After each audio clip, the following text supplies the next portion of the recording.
Welcome to selfdiscoverymedia.com, where the orchard of wisdom shows are at your fingertips. It ignites your soul, your heart, your spirit, your mind, and your body with illumination from people who have made the journey before you. They're here now to help you on your journey, on your path of self-discovery.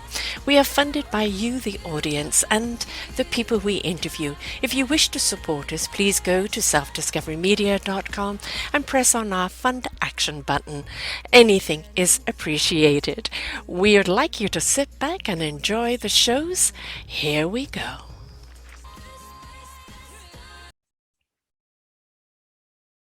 Good morning, good afternoon, and good evening, everybody. Welcome back to another edition of Their Story Matters, right here on selfdiscoverymedia.com.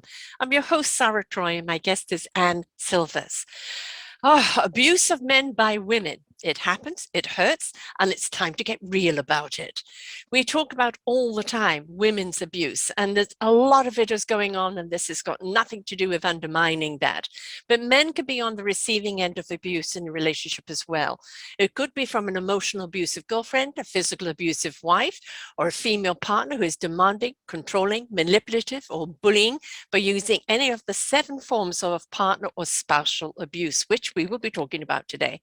In her groundbreaking book, shatters the silence surrounding the partner abuse, where the target of abuse is a man and the source of the abuse is a woman. It challenges the common perception and domestic violence of other types of partner abuse only happen to women. Counselor relationship coach Anne Silvers, MA, questions the culture trend to ignore, condone, even laugh at, or even applaud women treating men in ways that could be frightfully condemning if the genders were reversed. Her unique perspective as a woman who herself was the target of partner abuse by a man, who also recognizes that there are abusive women and abused men, has resulted in a book that is a cultural game changer. The book is Abuse of Men by Women. It shows a wonderful high heel on the shoe, which kind of is subtle, but at the same time, very, very, very poignant. And not a topic that people like to talk about. Men certainly don't like to talk about it because it makes them feel small or macho. It takes away their masculinity to admit that they've been abused by a woman. But it does happen, and we need to recognize that. And I think very often women don't realize they actually are being abusive. Very often it can come from an abusive background that they've had as well, patterning in treating men the same way perhaps that went on in their own family. But let's unravel this and discuss it. So welcome to the show, Anne. Thank you. Thank you for having me. It isn't a topic that is very wide talked about, and that is because there is a little bit of a stigma with, I'm not abused by a woman, that wouldn't happen to me, but it does happen. And I think one of the things that we need to let them know, it's okay to talk about, that is no judgment here. True. So yes, one of the things that gets in the way of us talking about this subject generally is the whole man law system around don't talk, be able to fix everything. We tell men, fix the car, fix the toilet, fix the problems. And then it's very painful and shameful if they admit they can't fix something. So it's blinding for them, makes it hard for them to see what's going on if they happen to be a target of an abusive woman. There's more going on than that, though, that's getting in the way of us recognizing this.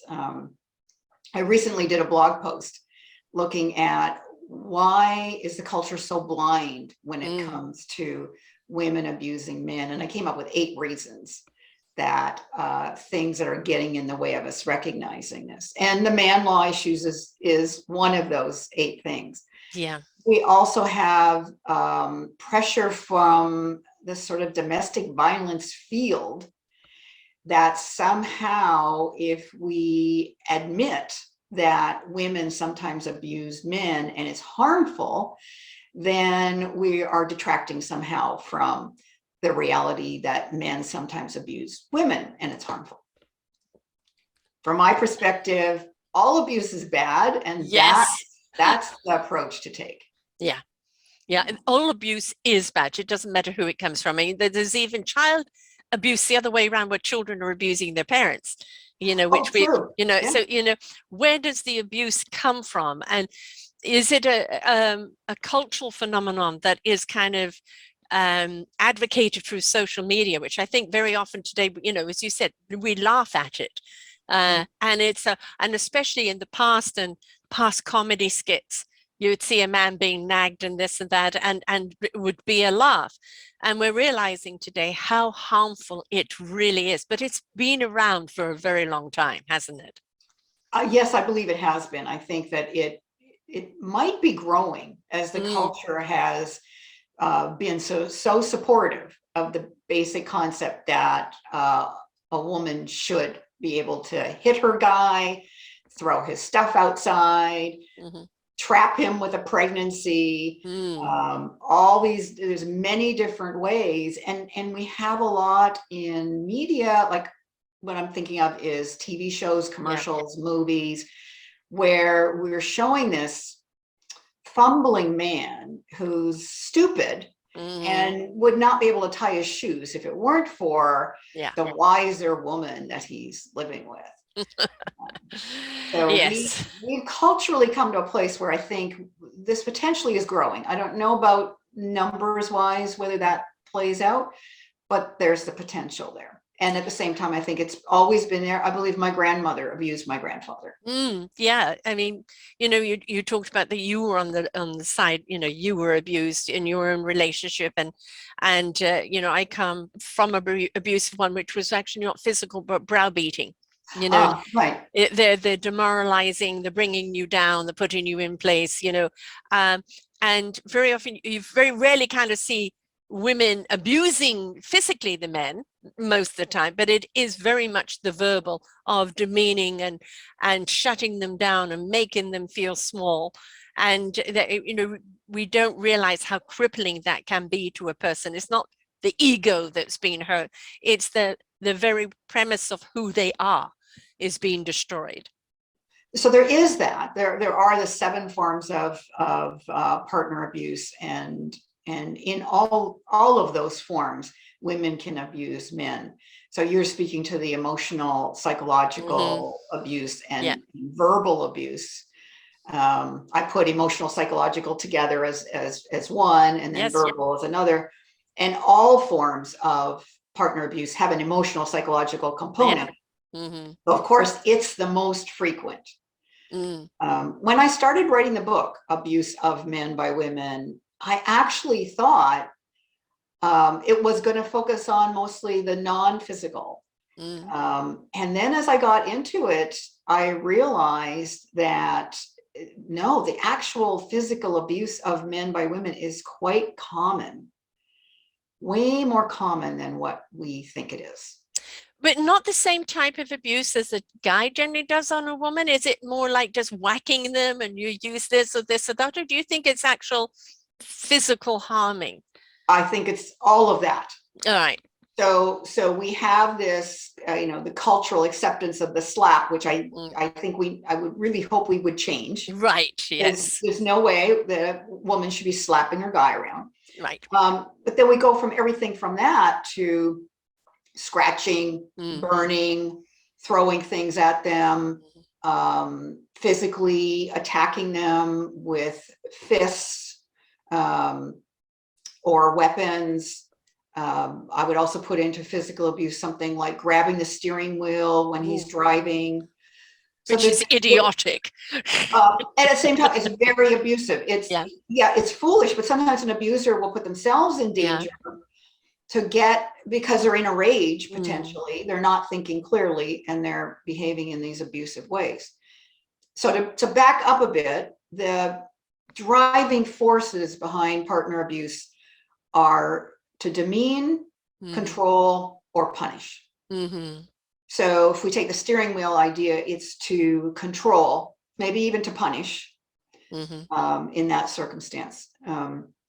And we often can't see how women can abuse men physically because we imagine the size differential makes it impossible. So I'm here to say the size differential does not make it impossible. Right. No. So there are at least 5 ways that women can overcome that they might be smaller than the man that they're physically abusing. One is surprise attacks. So grabbing this, and grabbing the steering wheel is more an example of attacking when they can't defend themselves. But a surprise attack could be something like one man woke up in the middle of the night to being struck by the clock radio. Wow. As his wife pounded him with it. And they had not even fought before he went to bed. This came out of nowhere in a way. Now, earlier in the relationship, and as the relationship was going on, it was only a year or so that they were together, but she would throw things, and like a cereal bowl against the wall, when she's mad, that kind of thing. And this was her upping it to actually striking him with something. And he did the right thing in that he fled the house, called the police from a safe distance away. She was arrested, but unfortunately she was actually not charged. Yeah, I had a gentleman on that was talking about, and he called the police against his wife who physically abused them, and they arrested him. Yes, that is very unfortunate. And this is why we need to educate. We need to educate the whole culture so that the police can change that bias. Right. That they often go to a domestic violence call with.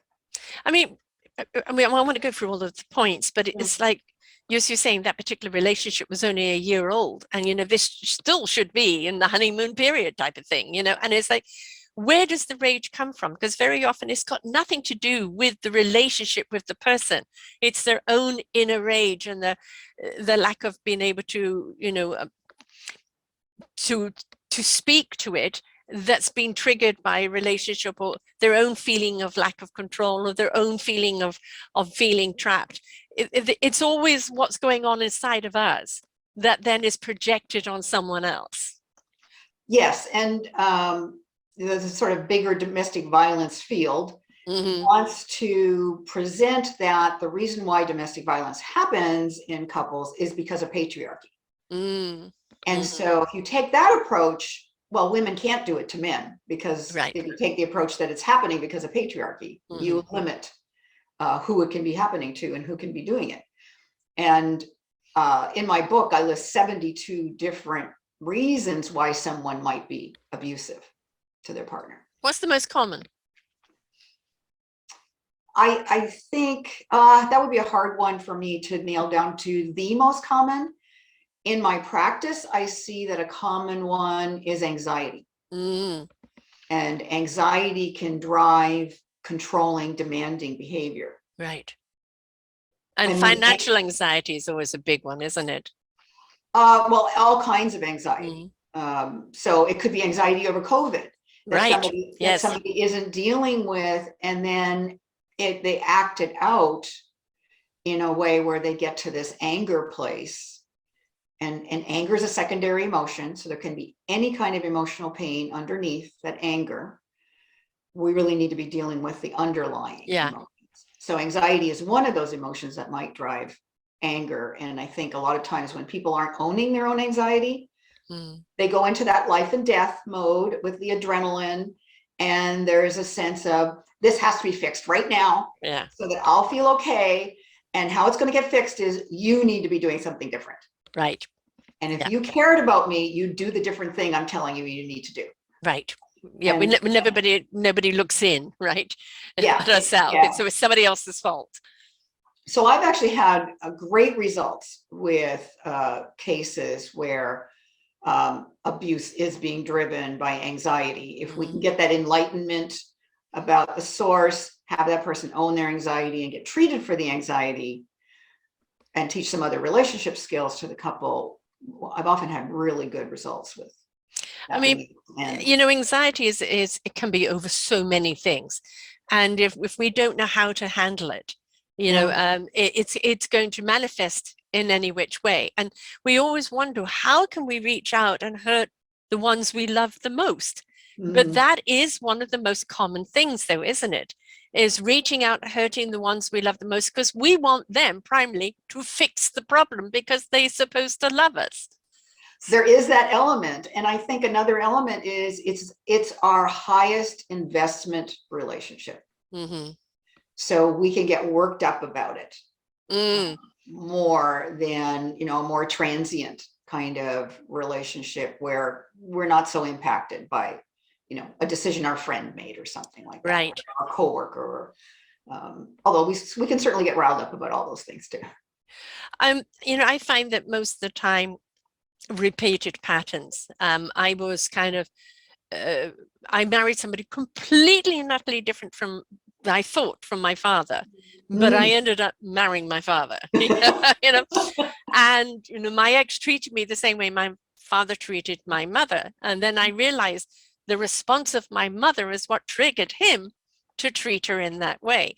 So it's always, there's always the two sides to everything, absolute physical abuse on both sides that really does cause bodily harm or imprison somebody in some way is absolutely wrong and needs to be accountable. But very often it's a frustration and a reaction of just not being able to articulate how you feel, or you're living a repetitive pattern. And, you kind of take it out on each other because you don't know how to communicate how you're feeling. So it's an inability to truly communicate, isn't it? And be heard and really be seen. Yeah. So not only do I write about partner abuse, which is the bad of relationships, I also write about the good of relationships and communication skills.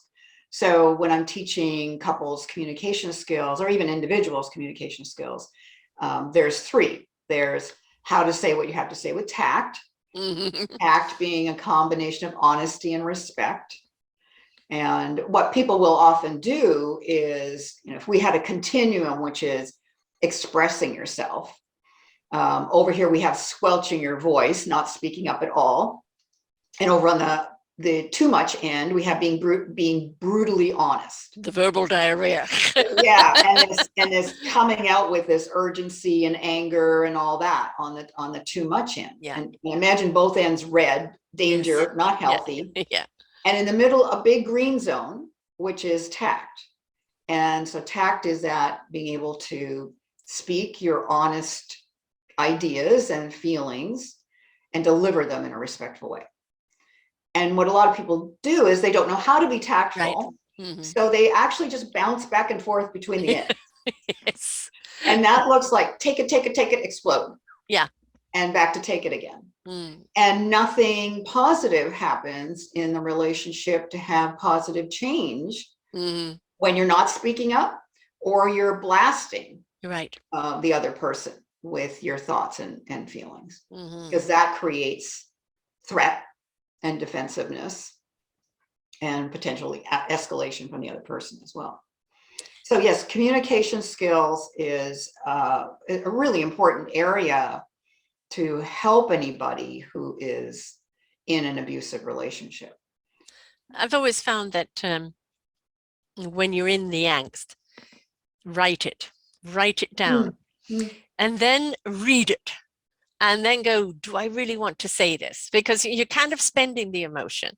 And then you can kind of take out some elements of it of really what you want to get across without, oh God, that sounds a bit aggressive, and then maybe you can articulate it, or you can rewrite it in a way that you feel will be more open for them to receive. But one of our biggest problems of constantly being in the red is the reactionary. You react, I react, fireworks, right? Yeah, and nothing is going to get resolved. Exactly. It looks like escalate. Yeah. Volcanic eruption. Yes. Yeah. And then retreat to your corner. Yes. Licking our wounds. Yeah. So one of my books is a journal with prompts in it to help people write about thoughts and feelings with some of it's fill in the blanks, some of it's more free writing. I call that book Learn, Let Go, Lighten Up. And it just helps people process their stuff. And I have had clients use it just like you described. Yeah. Where they're feeling angry. They know they shouldn't speak at that moment. Yes. Go to their journal, figure out, what am I thinking? What am I feeling? And get it to a format where it would be more digestible to the other person. And I think the other thing is take a breath. Absolutely. Take a breath. You know, I mean, again, back to the reaction. You said what? And immediately, boom. Yeah. And it's like, time out, time out. Let's both of us take a breath. Let's take a breath. Different sides of the house, go for a drive, go for a walk, go and do whatever you need to do. Calm down. Because you know in that moment, nothing but harm is going to be done. And it can get physical when there's no more verbal to come out because you're not articulating, then it becomes the physical because of the frustration. So diffusing the situation, at least to a point where maybe you could talk to each other, take the time out. Yes.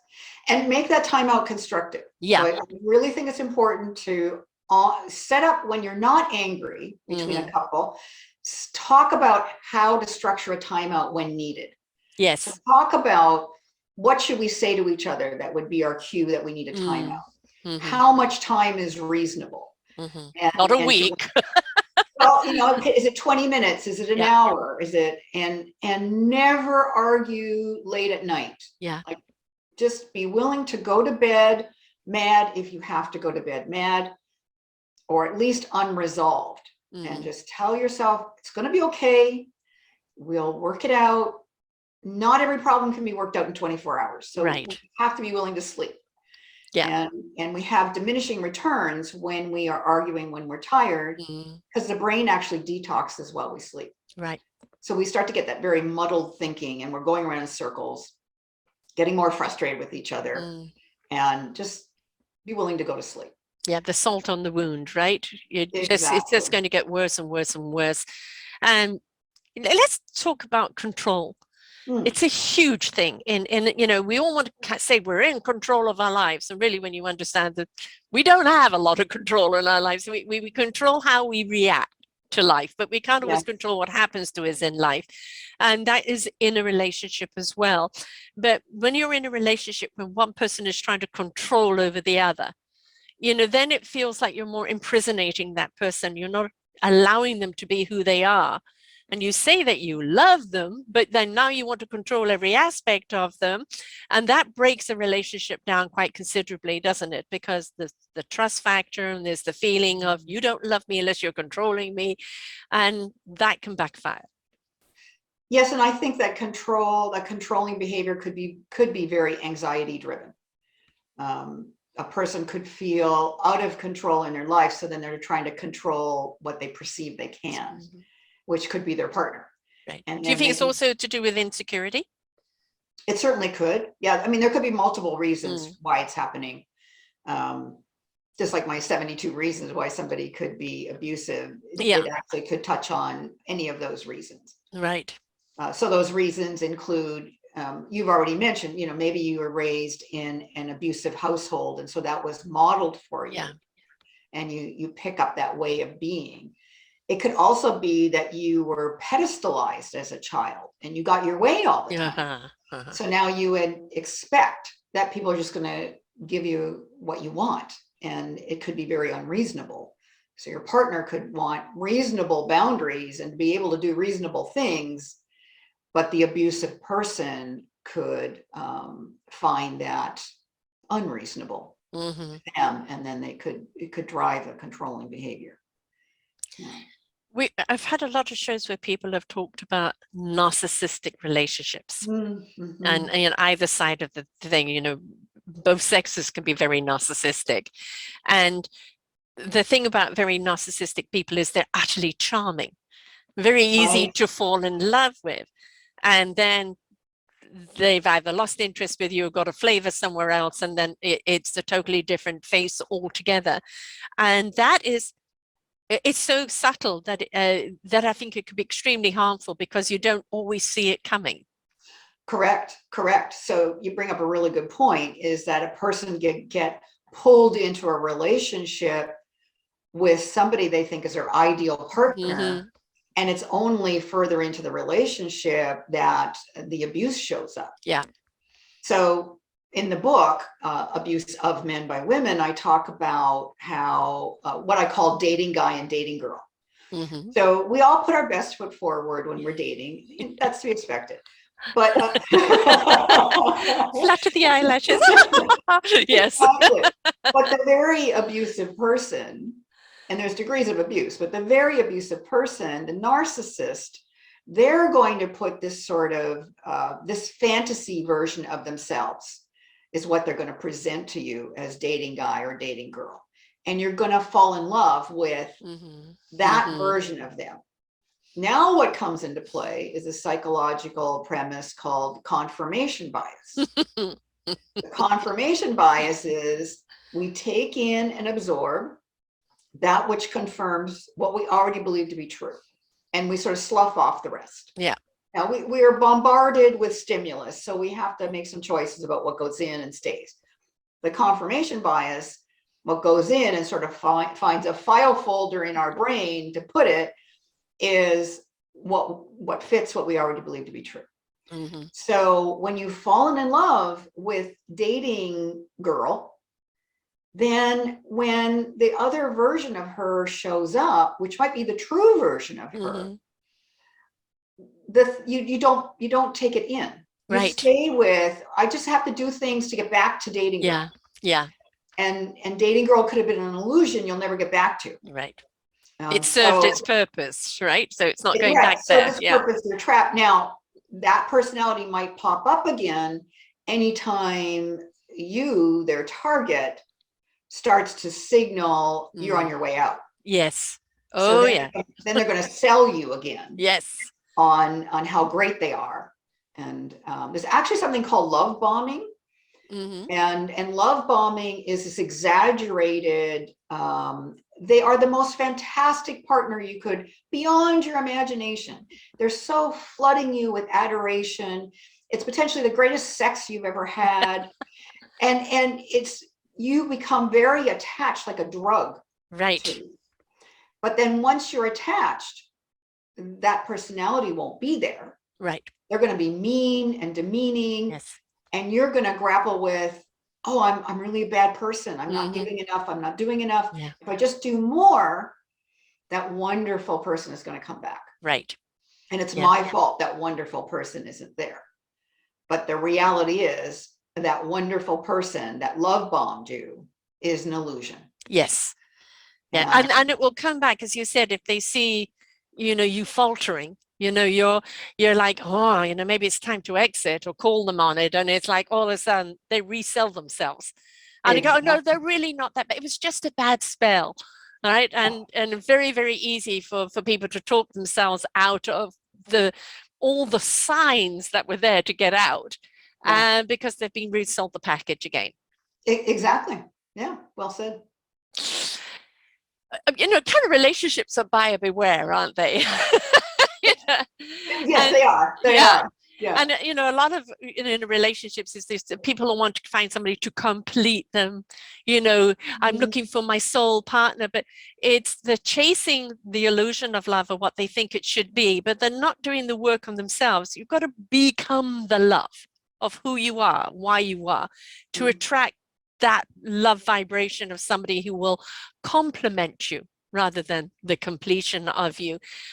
Do you think we've been kind of sold an illusion through TV shows, social media, The Bachelor and Housewives and this and that of what love really is, and that a lot of people are actually really, really confused, both men and women. They see what it's being portrayed to be and they go, well, I've got to be like that.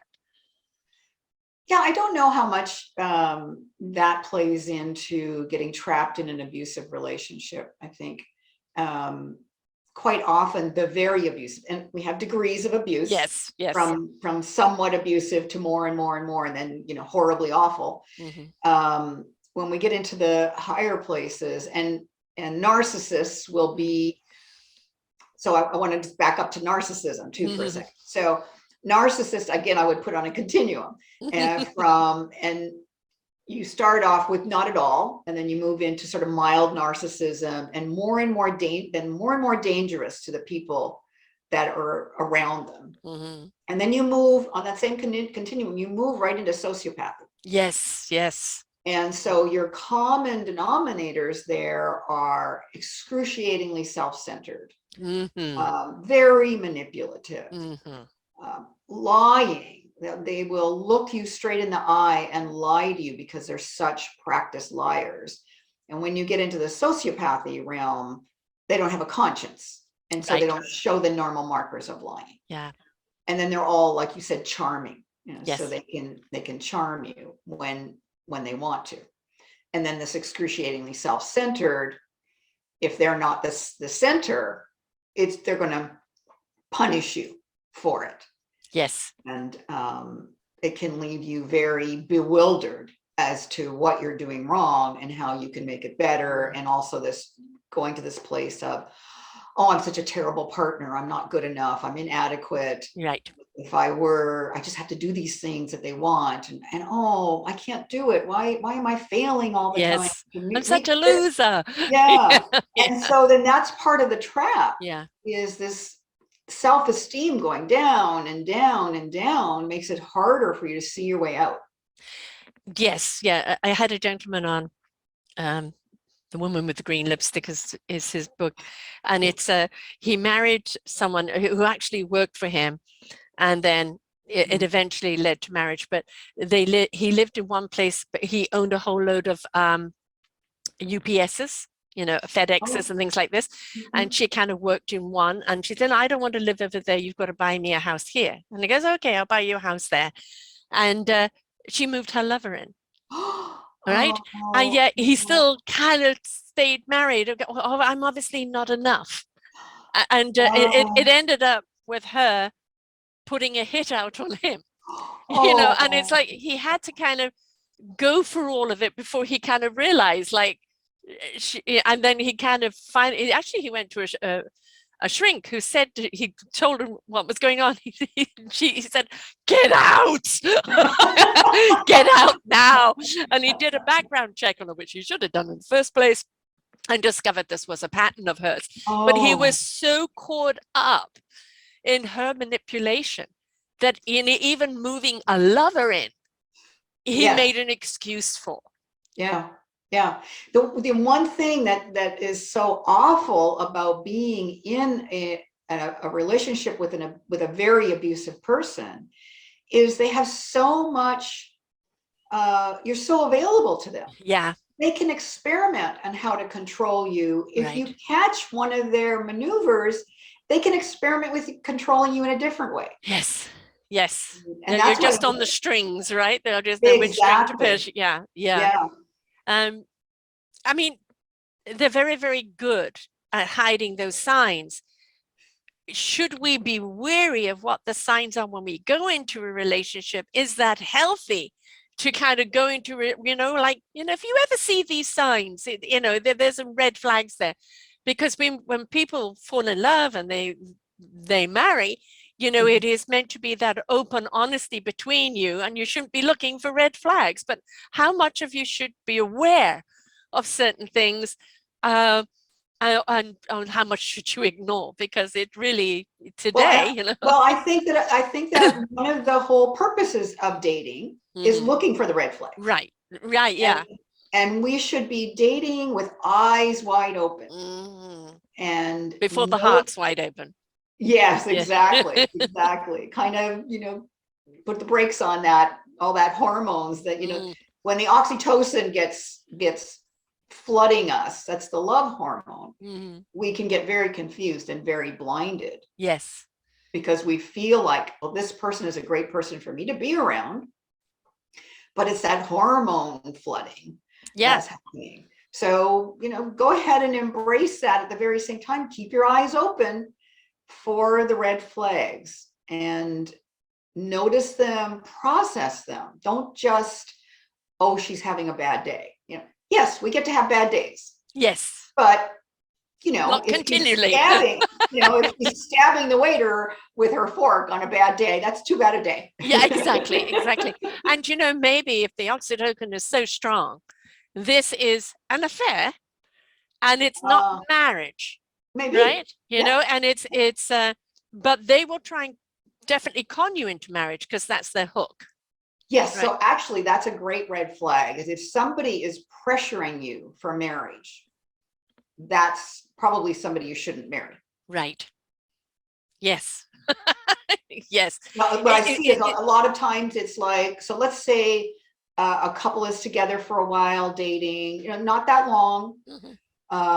And all of a sudden now she's got a glitch with her apartment, her Mm. lease is up, or there's some story she's telling you about how it's awkward and how much, and then the guy will sweep in with his, protect the damsel in distress. Credit card. Come Yeah. on in and live with me. I've Yes. got room.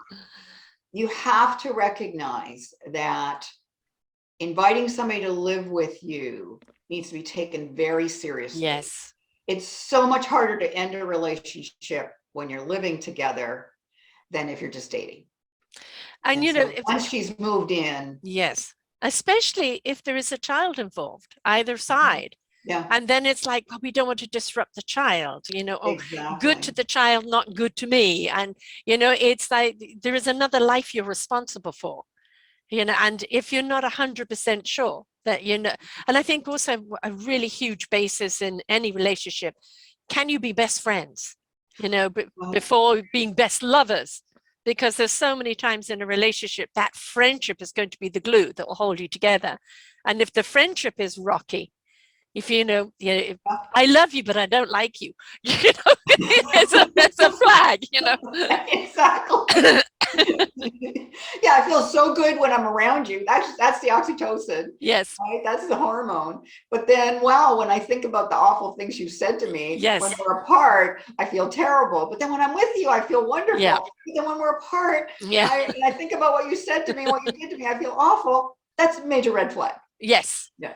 Yes. And if somebody can be abusive towards you verbally, physically, in any way, then it doesn't matter how much that oxytocin is taking you over. It's like, well, if they can do this now, where is this going to go when things level out? Right. Yes. So Yes. common sense needs to step in. And we don't need to rush in to marriage. And if it doesn't feel like completely right, you want to know in a relationship that your partner is somebody that you can go to with your greatest gift, your vulnerability. Oh, yes. Yeah. And if you can give them your vulnerability and they entrust, look after that vulnerability, respect you enough with that vulnerability, then you've got a strong basis to build on. If you don't feel you can give your vulnerability because somebody's going to take advantage of it, that's a huge red flag. Yeah, yeah. Well said. I agree. Yeah. I've had a few journeys myself. Learn these things the hard way. Yes. My daughter and her husband, they built a friendship, before, they became lovers and married. And, one of the things that we see is they have a 9-month-old, and it was very, very difficult in the beginning. And, for her, it's like, we're both parents. We're both going to co-parent. And he does. He absolutely does. And it's shared who gets up and who does this, and not afraid to say, can you do this? And da. And they are in it together. And I think, this is maybe the millennial way where it's more acceptable now, but for an older generation, wife does this, husband does that. And there isn't kind of the crossing. And when you're asking me to do something that I don't do, that can cause a conflict. So times have changed, haven't they? And there is more equality on both sides of what both people do. Maybe the woman is the breadwinner, and the man stays at home or doesn't have quite the same kind of equal job. We have to look at what the situation is and not base it on past things, but look at what's happening now and where the trend is going for the future. And relationships can take all sorts of formats. Yes. And as long as both parties really genuinely agree that that works for them, that's fine. Yeah. And I think friendship is a huge one, because if you can laugh together, and cry together, right? That's it. Because as you said with the oxy, when you get into that, it's all the hot mother and, bluebells and twinkle bells, and then they crack a joke and you laugh at it, and underneath it's going, what? Yeah. Um, Today with the Me Too movement, there is so much about non-acceptability on any form of abuse or sexual abuse or taking advantage of people, because it's been very much in the past, the man, as in the movie Bombshell, Harvey, Oh, right. Yeah. that it was perfect. I made them famous. I made them this. What more do they want? So what if they had to have sex with me to do it without even understanding at all that of the harm that he was doing, or the mistrust that was there? And the Me Too movement has shed a lot of light on that.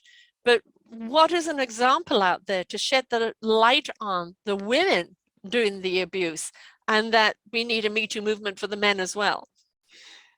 Good point. And I think, there are elements of the Me Too movement that have been useful and helpful to society. I think this whole idea of when a woman makes an accusation, we must believe her. This is a terrible, terrible idea. We need to use discernment. Right. We need to look at, okay, there's an accusation. What's the evidence? Be neutral before you have the evidence. Don't be prejudging, right? Yeah, exactly. Yeah. And so there's harm being done. Yeah. By the Me Too movement. I think that a great example is the Johnny Depp Amber Heard story. So Amber Heard came out with her accusation that Johnny had physically abused her, and people just jumped all over it, believed her initially. Not absolutely everyone, but a lot of people believed her. And she became a Me Too spokesperson and a domestic violence victims spokesperson. Well, eventually now, and that was 2016, over the last few years, it's come out, the fuller story. And there's a lot of evidence that Johnny did not abuse her and that she did abuse him. Yeah. To the point of severing his finger by throwing a bottle of vodka at him. And there's a lot of evidence supporting that. I started blogging about their story because it is a great example of a woman can abuse a man. Yes. A woman can falsely accuse a man of domestic violence, and it can, to differing degrees, ruin his life. Just the accusation. Exactly, because he was tried, judge and jury. He was kicked out of various movies that he was doing immediately because her story, she was convincing, but before the facts came in. Before the facts came in. Yeah. Yes, she's an actress. Exactly. Yes. And then recently there was a guy that had served God knows how many years in jail, being accused of rape, to be found not guilty, and eventually the woman who told the truth. But how many years in jail had he had to go through all of that? Never mind what abuse he would have went through going through there. A life ruined because of somebody's tale. And and you talked about pregnancy, women getting pregnant to hook a guy, and it's like women are very, very capable of doing all of this, of being manipulative. Yeah, exactly. Why do we begin to believe that only men can be manipulative? Right, exactly. Only men can be controlling, demanding, or punishing. It's even nonsensical when you really take it out and look at its basics. And if you look at the physical, when she's tiny and he's big, the manipulation, like she throws the bottle, or maybe he hit her in defense of himself in a fight. Automatic, well, you're bigger and you shouldn't do that to a woman. What do you do when a woman is attacking you? Do you not have a right to defend yourself, right? And so what you actually do, so the advice to guys is, A would be leave if possible. Right. So to the point where you have, make a safety plan ahead of time. And I have a blog post about this. If you put in safety plan on annsilvers.com in the search, it should come up. So it's things like having a go bag and knowing where your car keys are and your car is positioned so that you can get at it. And which reminds me of a case where an abusive wife who would beat up her husband, like physically beat him up, she would also park her car behind his car so he couldn't get out. But I got sidetracked on that. So what? Right, the exit what plan. to do? Yeah. So having the exit plan. Now, if there's children involved, yes, you grab have the to kids. have a safety plan for them as well. And you might have to stay because there's children that you can't maybe get out in a certain circumstance. And then if you have to stay, then the advice that when there was a helpline for physically abused men, it's now defunct because of lack of funding. But when there was a helpline, their advice was, as much as you can, roll up in a ball. So get your back to the wall so she can't, she doesn't have access to your back. Get your head down, your arms over your head, just so you're trying to protect your head and your face, and you're trying to, crunch up, protect your organs. So unfortunately, and then, really think about, should you be staying or leaving the relationship, and, what's your exit strategy for the relationship, and what's your next step to potentially make the relationship better. And I talk about all that in the book, how to think through all that. And really something that is so needed as a support for men. I had a friend who had 9 kids, and when he left, it was all agreeable, and then she turned on him, and then like out in public, you beat the children, or you sexually this, and he knew, I'm not even going anywhere near it, because that's her fight, and he'll be guilty before he even has a chance to defend himself. And he tried to go to the courts. What's my defense? How do I get to be with my kids? You don't have any rights, mate. Right? This here in Canada. So he didn't see his children for a long time. And then this other guy that I was saying that was beaten by his wife, and he called the cops, and the cops arrested him. He then fought. He had 10 kids, and he fought to have his children. And they said, no, you've got to stay with the mother. And then discovered the mother was now beating the children. So he eventually got whole custody of his children, but he had to fight tooth and nail. And the kids had to go through that before they would believe that she was, the culprit. Yes. And then that's unfortunate. So again, we need a lot of education. We do. So we and that's eliminate this bias. Yeah. I mean, you billionaires out there, get these helplines back up game, please. Get some funding in there for the men who are going through this abuse, who want to protect their children. Or, I mean, another attack is on reputation, right? Absolutely. Absolutely. Yes. Yeah. So undermine the reputation, and especially if they're in a high position in their job. Yeah. And it's a form of financial abuse then. Yes. You make it difficult for them to make a living. Yes. Yes. And just tear them down, because what they want to do is tear them down. Right. Take everything from them. Yeah. And this, we're talking about severe abuse. Again, there's degrees, and they're not all going to be that bad, but for ones that are really severe, the most vulnerable time for the target of the abuse can be when the relationship is ending. Yeah. Because the really abusive person, you're taking away their toy. Yes. And they also can feel like, how dare you? How dare you not want to be with me? Right. So now they're going to extract this huge cost from you. They're going to be very vengeful, potentially. Again, we're talking about very abusive. Yes, but there's the other, if I can't have you, nobody can. Yeah, yeah. So then they'll undermine your next relationships. Yes. They'll make it, and you touched on parental alienation, which is undermining your relationship with your children. Which we see way too much of. Yeah. And it's on both sides. Yeah. Yes, exactly. It can be a man doing it to his wife or estranged wife or baby mama. Yeah. And it can be a woman doing it to her ex or baby daddy. Yeah, And for me, it's actually deplorable it that you is. ever bring children into your fight. I have zero tolerance for it. Yeah, and it's a very, very deep abuse, and Yes. it's deeply abusive to the parent who's being alienated. Their grief, their Mm, turmoil is mm. excruciating, Yeah, and to the children. and to the Suddenly, children. suddenly the parent isn't there anymore, and what have I done wrong? Why don't they love me anymore?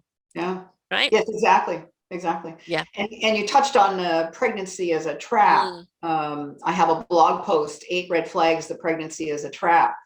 And it's gotten 100 hits a day for yes. years and years. It's Yes. all Yes. over the world.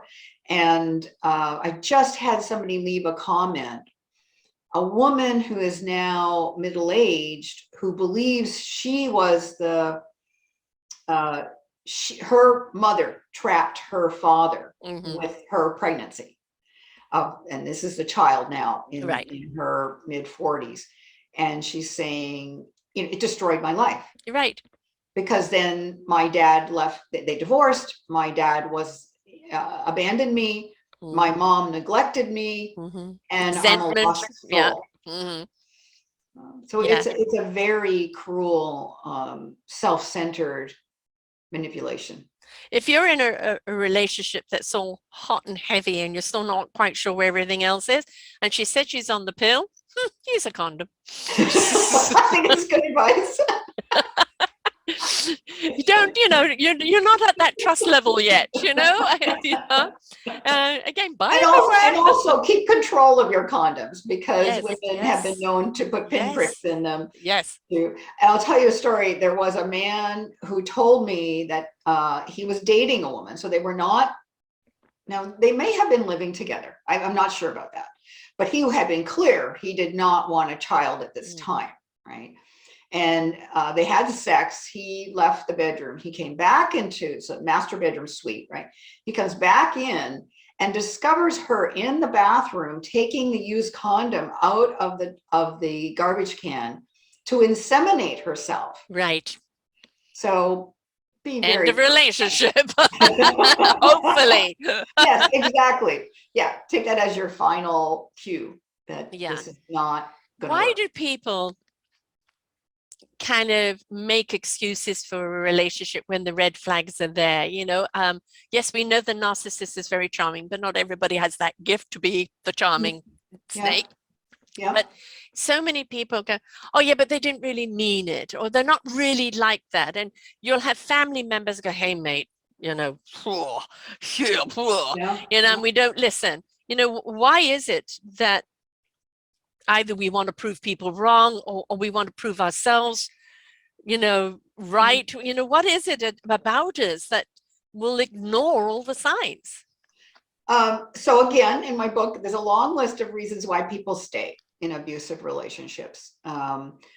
Sometimes it can be, and I've had this as clients, where the guy maybe hasn't got that much dating experience in his past, and he Mm-hmm. feels lucky to have this woman. And in this case I'm thinking of, it was a beautiful woman. He Mm-hmm. was a very nice looking guy too, but I suspect in his earlier life, like high school, he was probably very ignored by girls.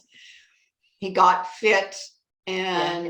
and financially well established. He was a Mm-hmm. great catch once he became an adult, but he, I think, inside still felt like that guy that he couldn't get somebody else, kind of thing. And he was just lucky to have this beautiful woman want to be with him. And she was mean. She was Right. really mean to him. But it was hard for him to see it. And then I think, so there's that element, potential, that I'm just lucky to have this beautiful Yeah. woman, or even any woman. Mm-hmm. It could be the sex. They want access to the sex. And so that The is, makeup sex after the argument, right? yeah, I mean, that could be very coloring of their view. Mm-hmm. It could be, maybe they've rescued her, and so and there's something very heady Mm-hmm. about rescuing somebody, so they could be tied up in that. Also, there's this access thing. It can be, yes, somebody else can be telling them, she's bad for you, but she's got all this access to be in his ear about I'm great for you, and Right.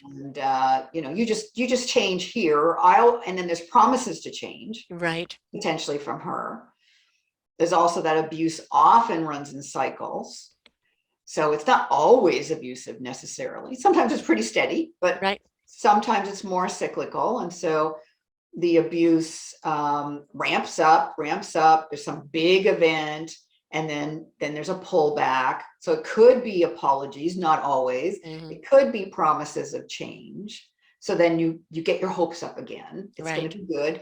You know, dating girl's going to come back.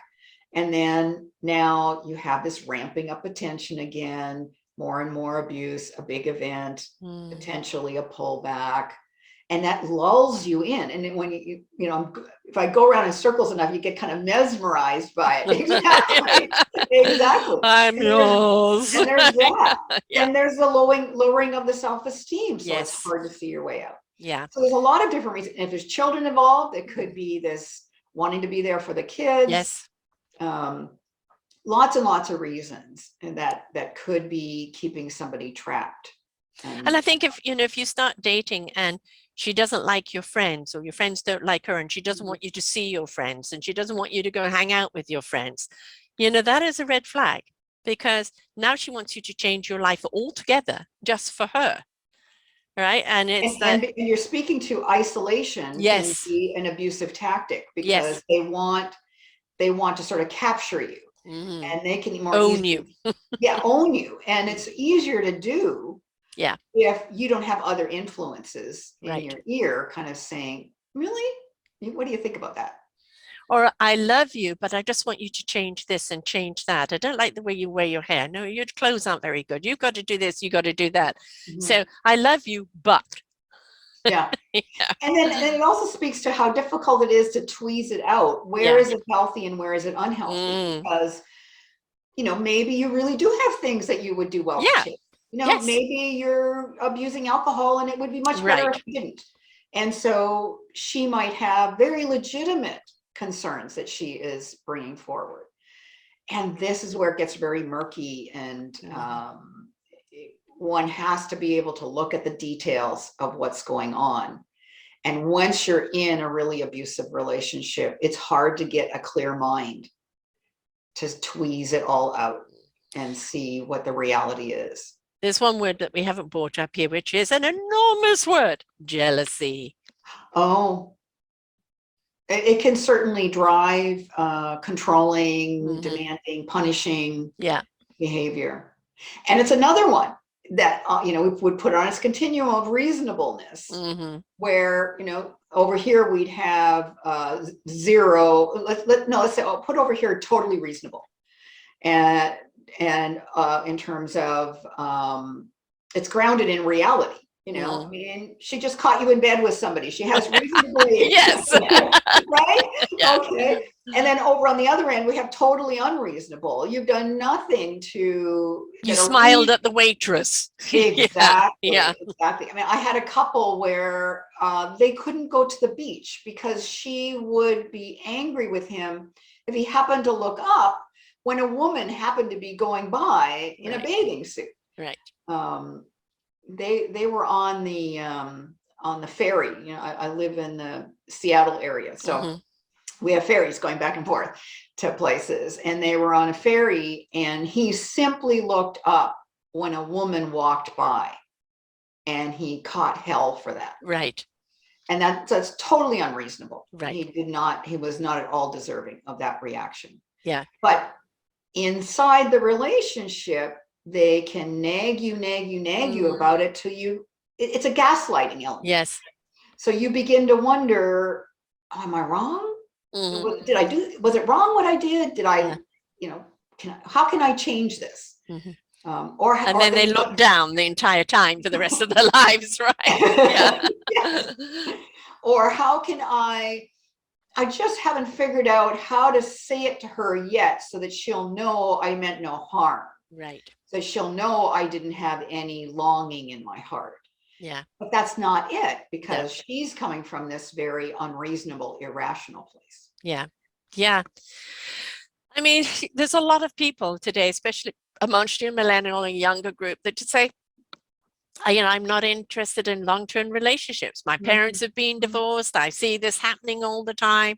What we saw a big trend of for a long time, which I'm sure is still going on, is literally just the casual sex and not even knowing the name of the person. Mm. Because if you know the name of the person, then that means you're in a relationship. And they just did no to relationships, right? But ultimately, our heart and our soul really does long for a partner. It's just biology. Yeah. Yeah. And we really do look On for one someone to level, share a life with. well, and we are animals first, and animals are geared towards replicating DNA. Yeah. And raising that child long enough to replicate the DNA again. Yeah. And so there is a natural drive in us to couple. And even in a same-sex relationship, there is always somebody that's more feminine than somebody who's the masculine partner. And so, that same abuse can still happen in that same-sex relationship because you've got somebody that's playing more the feminine, and they can be equally abusive.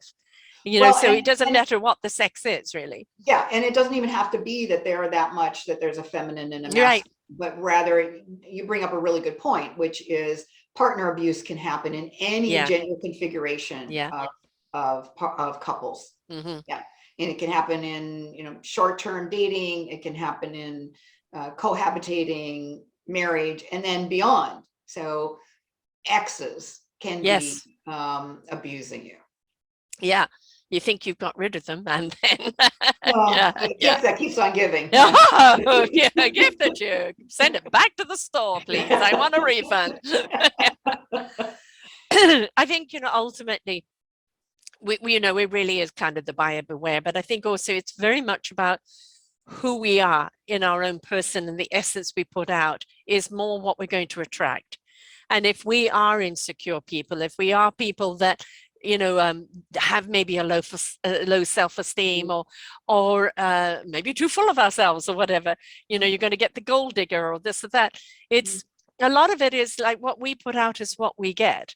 And so I think we have to be very, very conscious of who we are, what do we want out of a relationship, what have we got to give in a relationship. And that honesty and that vulnerability is the building blocks to it. And if you can't have that in a relationship, then maybe this is not the relationship for you. Yeah, and I want to be cautious that we don't leave listeners with the idea that it's their fault if they're in an abusive relationship. Right. Somehow they were inadequate in some way, that they didn't see it. Because you feel very foolish when you recognize I'm being abused. And the sort of the longer you've been in the abusive relationship, when you have your sort of awakening, potentially the more foolish you feel. Yes. And why didn't I see this? And that feeling foolish can actually keep you trapped. Because if you're trying to squelch that feeling and avoid that pain of feeling like you made a mistake, you can keep trying to fix it. And it might be unfixable. Right. So you have to be careful and potentially just address the pain inside of you. If you hear yourself saying, well, I feel like I'm a failure if I give up on this, just address that. Don't feeling like a failure if you don't get out is a bad reason to stay. Right. I know in my own case, it was my own self-discovery of who I was, and realized I was bending myself in a pretzel trying to please, and really nothing I would do ever would please this person. They were just unpleasable, because that narcissism was there before I knew what narcissism was. And I realized that very often I gave them the boots, because my own self-esteem you get to it, well, I'm deserving of this. I gave him the boots, but he put them on and kicked me, and that was his onus. So, I had to realize that at some point I was allowing this to happen to me, and I had to stand up and say, no more. And my argument was, whenever he wanted an argument, take it out on your mirror. That's the only one that's interested. And when he started losing the control over me, that's when things started dismantling.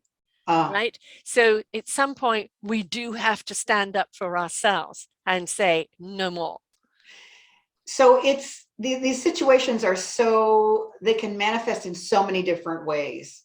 And so that what you just described can work many times. I can also picture a situation where it would very much backfire. If it's physical, I mean, definitely. If it's really, physical, or, or parental alienation, or yes, there's a lot of different ways that standing up for yourself to that person just creates more backlash to you and more danger. So it's complex. Yeah, I know. And You have people to assess the situation you're in. exactly. It was actually my own kids that said to me, no more. Oh, no more, time to divorce. And I said, I'm here for you, waiting for you kids to grow up. And they all turned around and said, forget it. good for them. And it was them that was pointing out enough, right? And Yeah. they have their own relationship with their father. I never interfered. I said, your relationship with your father is yours. That's what you build with him is yours, nothing to do with me. And they have their own relationship with him as they do with me. And because at that point, it was no longer an us. Right, exactly. And in the way you're describing that even gives me a picture of this sort of freedom that you gave the children to have their own relationship with their father because you divorced their father. Yeah. So they weren't any longer witnessing the way that he was treating you. Right. Yes. And they were free to have a whole separate relationship with him. Right, exactly. It's a plug for divorce in these situations. Yes. And again, my friend who had the 9 kids, I don't even know if he has a relationship with his children today, because his wife was just so vindictive and manipulative and had the kids saying things in public that could have got him arrested, and just no way of proving anything and no money in which to afford the help. He was definitely the victim of losing his children. Yeah. Right. And he didn't know how to fight for them.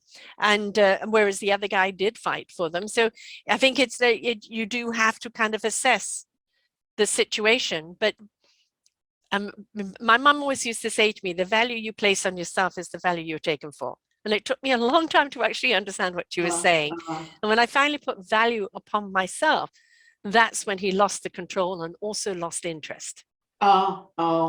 Lost interest. Yeah, because no longer controlling me. Yeah, right? You were this plaything he had. Yeah, exactly. So you do have to know who you're with. And if it is a physical violence, and as you said, women, very manipulative and can be extremely violent, physically. But that manipulation, I think, kind of almost, they play the game way better than men do. Well, I don't know. I'm not willing to go that far, but equally well. I've seen some class acts. And it can be a tough one. And I think this is where, the work that you're doing, the blogs that you have, the book that you have, if you know somebody that is in that situation, then gift them the book, gift them the site and the blogs, because one of the paralyzing things for them is to feel, I'm alone, I don't know what to do. Am I the only one going through this? And if they can read, like, this is what's happening, this is something you could do, you are empowering them to take back their own lives and helping them navigate that path back in whichever way. But the worst thing, I think, is them feeling, who's going to believe me? Right? Or I don't know where to turn, especially as you're saying, hotlines have been cancelled, right? So you've got these blogs that are hit, and they're hit for a reason, because this unfortunately is still going on. And we have to sit down and listen to the men. And men, please listen to other men. If you know there's something, hey, mate, I know there's something going on. No judgment here. Open up. I'm here for you. Yes. Put the machoism away, please. Yes. Yeah. One radio guy that I was talking to, that I did an interview with, he told his own story, which was his brother was being physically abused by the brother's wife, and he would go to the radio guy and tell him, and he didn't believe him. Yes. And so he kept kind of sending him back into the den, right? Sending Yeah. him back into the Yes. lion's den. Yeah. And finally, this went on for years. And finally, the radio guy actually witnessed it for Yes. himself. And then he realized, and the regret he Right. had that he hadn't been more of a listener. And so when we're opening people's eyes, we're not only opening the eyes of potentially the women who are being Yeah. abusive to see what they're doing. If they are in a degree of abuse that there is eyes to see that, or the men who are being abused seeing the reality of their situation. But we're also trying to educate everybody else around them Yes. to be able to be of help and to recognize. And then we're also trying to educate guys who aren't yet Right. entangled in an abusive relationship to be able to look for the red flags and even know they should. Yes. Permission to it's okay. And but it's also kind of I was open with some of my closest friends of what I was going through, yet they didn't believe me. Oh. Right? Because I'm a person that's always there for everyone else. Right? And he was utterly charming. So it had to be a perfect, they were surprised when we were divorcing, right? But to friends he didn't like of mine, he would do it in front of them and wouldn't care. Oh, so some of them did witness it. Yes. Yes. But it didn't matter because he wouldn't care what they would have said. Okay. Right. And other people who were my closest didn't believe it because no, I don't see any evidence of that. Right. So, I think if somebody has the courage, man or woman, to say to you, this is happening, please don't dismiss them. Please give them your ear. You may not have the answers. Then that's where you can say, let's look for the answers together. Let's go to Anne Silver's site and let's read these blogs. Let's look at this book. Let's read it together. I want to be there for you. I want to help you through this. But the biggest mistake we do is like, I don't know what to do. La, la, la, la, la, la. Just being there for someone. Even if you don't know what to do, and say, I'm here for you in any way I can. I hear you is one of the most impactful things you can do. Yeah. Yeah. And help that person feel at least less trapped. Yes. And yes, because there's nothing worse than nobody believing you. Well, and then we sort of circle back around to, we want to also be careful. We can't believe everybody. Right. But, yes. Yeah. But chances are, if they're your friend, you've already decided that they're a believable person. You're inside their life enough that you have that relationship going. Well, you start recognizing various signs that you've dismissed. Exactly. Oh, that's what, that time, and then those things start coming to the forefront. The person that's going to cry rape or cry pregnancy, this or that generally can happen very early in a relationship. And so, then it's like questionable. But if somebody's been with somebody for a long time, then somebody has the guts to say to you, this is happening, then it's like, I think a little bit more believable because they've been quiet about it for so long, right? It depends. Yeah, but I mean, but also, I think give the benefit of the doubt. Don't prejudge, get your information, be there, listen, and then you can deduce along the way. Yeah. Does it sound right? Do things fit together? But don't dismiss it. Yeah, you're right. Look for the evidence and be the listening ear. And that's how you're even going to be able to figure it out for yourself as the outsider. Right. And then I will add, if the person who's being abused isn't ready to hear it, and you, the friend, says, well, dude, the way she's treating you is not good. And what you get back is, it's okay, I got it, or something. Don't be offended that they weren't ready to hear it. Right. They've planted seeds. Yeah, exactly. Plant the seeds, hang around. One of the things I say is, you don't get between a man and the woman he sleeps with. Right. And so it can be, but just try and be there for them when they're ready to recognize it for themselves. Yeah, that nobody wants a busybody, or mama coming up. Oh, that woman. Nobody wants to hear that, right? Because they feel, guilty for picking that woman, and they're going to defend their choice. Exactly. Right. It can be that, defend Yeah. their choice. Yes, Mhm. exactly. So I think there are ways of doing it, but I think if they have the courage to come to you before you judge, listen, Yeah. right?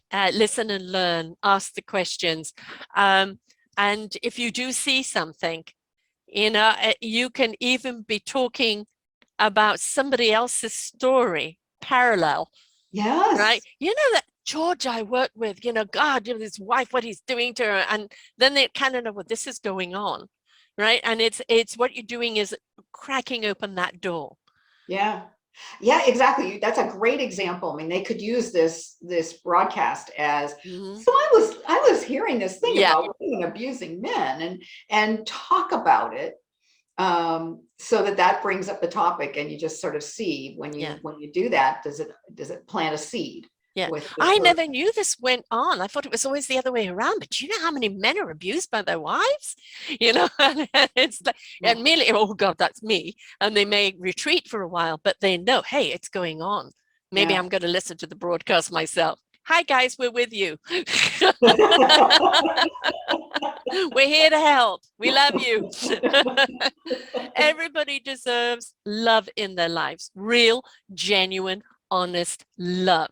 And if you're in a relationship where that love is under a condition, under a control, abusive in any way, it's not love. So Yeah. find your way out. We're here for it. How many blogs have you got on your site? Oh, many. I Many. haven't counted. Many, many, many posts. Yes. Right. So people can go there and they can look at it. And it's start the conversation. This is the big thing. Start the conversation. It was actually I mean, my friend I knew had the problem, but it was actually only recently that I've had a few men come up and tell their story here Mhm. on self-discovery of things that have happened and own it. Like, oh God, man, when did I see this? And own it. And they're like, yeah, I was foolish. I allowed this to happen, but they've had the courage to stand up and say, I don't want this happen to anyone else, and like, these are the signs. And I found the courage to step up, Yeah. and do this and find a way out. And if we don't show that if there is a way out, then people are going to maintain that Yeah. trappedness, right? So, Yeah. And I would just circle back around to the foolish, mm, feeling foolish. And I would make that an adjustment with that. And mm, instead of thinking of oneself as foolish, tag it as naive. yes, You weren't foolish, you were naive. yeah, You didn't know what to look for. You didn't see the red flags. Now you're not naive anymore. Now what are right, you going to do? exactly. Yeah. Yes, and that it's okay to take back your own empowerment. It's just obviously depending on your situation and the velocity of it, of which way you're Mhm. going to go about it.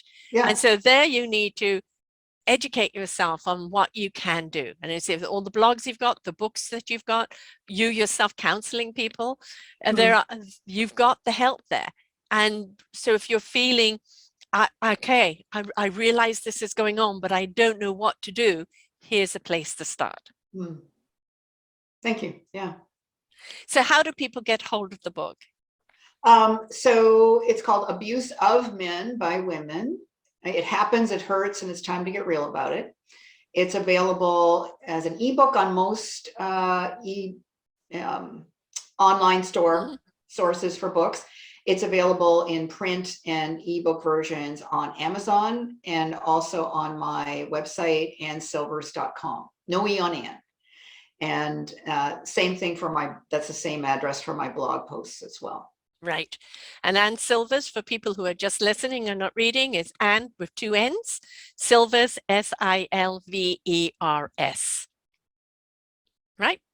Right, So exactly. .com. Yeah. AnnSilvers.com. And then obviously we've got the Amazon link here for you, but you could obviously put in the title of the book or your name.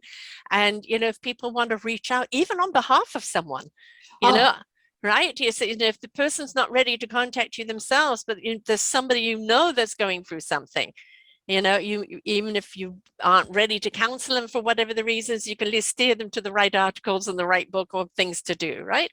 exactly. Exactly. I mean, you're a woman, that came from an abusive relationship yourself, so you know it from the woman's side, but you've decided, to be the advocate for men because there isn't enough speaking out for them. Exactly. When I recognized that men were being abused and that it mattered and it was Yes. harmful, then I had nowhere to send my clients. I had nowhere Right. to send the guys that I was recognizing this was happening to. And even women who were being abusive, I had nowhere to send them. Right.